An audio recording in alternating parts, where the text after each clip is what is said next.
Hello guys, and welcome back to my YouTube channel for another useful video which is about standby mode. So guys, if standby mode is not working on your iPhone, you will have to simply watch this video till the end to get this feature on your iPhone. So guys, first of all, just open settings on your device, and then from here tap on general and then tap on software update.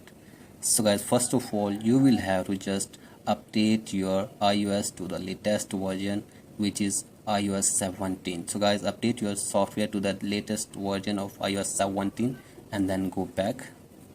So guys, from here just tap on standby and turn on standby mode on your device, and then go back to your home screen and then lock your device and put your device in landscape mode and just connect the charger to your device. So guys, after this you can enjoy landscape mode on your device. So guys, here you can see this landscape mode is working now. You can have different beautiful clocks on your iPhone in standby mode. You can have weather updates on your device as well, and other clocks on your device as well. So guys, thank you for watching this video. That's it for today's video. If you have liked this video, please like and subscribe to my YouTube channel as well.